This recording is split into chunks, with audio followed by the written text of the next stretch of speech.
Happy holidays, Matt. And likewise to you, Tara. It's hard to believe Thanksgiving is here already. Are you ready for the holiday rush? I mean, if you mean for shopping and parties and travel and decorating and hosting and some school events, sending cards, year-end deadlines. You left out cooking and baking. Well, on purpose, because those are easy, thanks to the recipes at TraderJoe's.com. Aha, lucky for us, Kathleen is here to share 3 of her favorites. Yes, I am. Okay, but Kathleen, just 3. We don't have time for more. You heard how busy I'm going to be. Can I say it? Sure. Let's go inside Trader Joe's.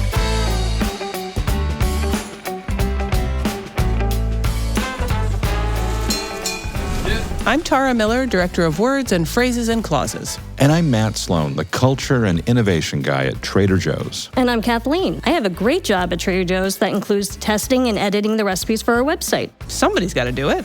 All right, so let's count down your top 3 personal favorite recipes for the holidays in 2025. We'll start with number 3. Now I have to rank them? Well, no, not really, but just pretend. What's number 3?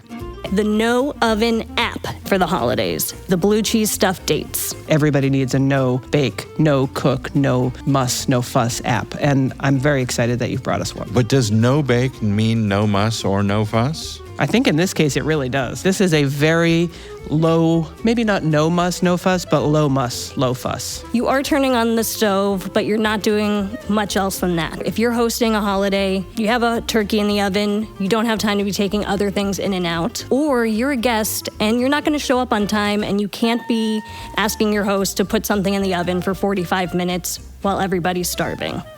This you can prepare at home and just bring and serve, and everybody will be happy. Okay, so blue cheese stuffed dates sounds pretty straightforward. Very customizable as well. I know someone's like, oh, I don't like blue cheese. You can sub out the blue cheese for goat cheese or for brie or unexpected cheddar spread. You can kind of customize it to your taste. You just need something creamy enough to stuff into a date. Tell us how this works. Slice open your dates. Easy. If there's a pit in them, you remove the pit. Also easy. Then you add the cheese, whatever cheese you want. This case, blue cheese. The Campazzola is a great choice. It's creamy. It's delicate. You get a little funk. It goes really well with the sweetness of the dates. Okay. And now I'm asking you to do one little teeny tiny thing. On the stovetop, little saucepan, a little butter, brown butter, add some sage leaves. You already have the sage in your fridge. You're using it for your turkey or for your stuffing. Just get them a little crispy, and that will be the garnish for the appetizer. Nice. Okay, and that's it, the whole shebang. Serve and enjoy. You could do it even without the sage leaves, right? I'm being extra here, but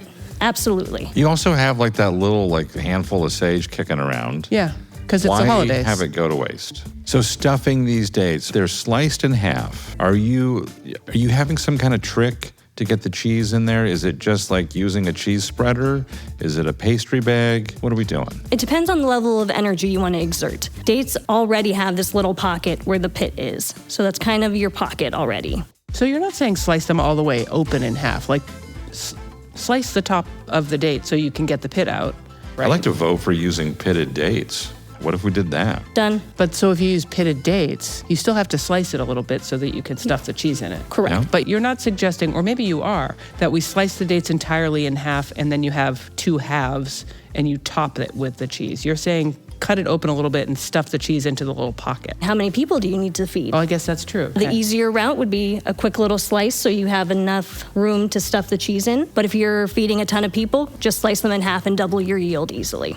Okay, so that's our no-bake app. What's next on our recipe agenda for today? A twist on a classic. There's a lot of casseroles for Thanksgiving. There's a lot of casseroles on your holiday table. This one is taking a slightly less soft approach to a green bean casserole. Okay. Instead of baking in the oven with a creamy sauce, this is blistered on the stovetop in a really hot pan and served with our sweet chili sauce. Ooh. So textures abound. You have the just cooked green beans, you have this glazy sweet chili sauce, aromatics from onions and garlic, and then finish with something crispy. Maybe some almonds, maybe some fried onion pieces, maybe our new fried shallots, just to give it a little extra crunch. I'm a huge fan of these frozen green beans, and they're very fine, they're very thin, and they're tender. Do you, on a screamingly hot pan, are you throwing frozen beans in there? Are you letting them thaw? You add just a little oil to the pan and then you put them in from frozen. So this is just as good for a holiday meal as it is for a weeknight. If you already have a bag of green beans in your freezer, you're pretty good to go. I like the idea of having something that is, I wouldn't say spicy because that sweet chili sauce is much more sweet than it is spicy, but it has an entirely different point of view than the classic green bean casserole, but still sort of hits those sort of homey feelings and it feels like it's a lot quicker than making the green bean casserole. Agreed. It's also, again, one less thing in your oven. And if you're planning a meal and you're thinking, are there actually enough vegetables on this table? This one legitimately feels like a vegetable dish that's downright delicious. The classic green bean casserole, it's a very traditional Thanksgiving table entry, but this one feels like it could be served almost any time.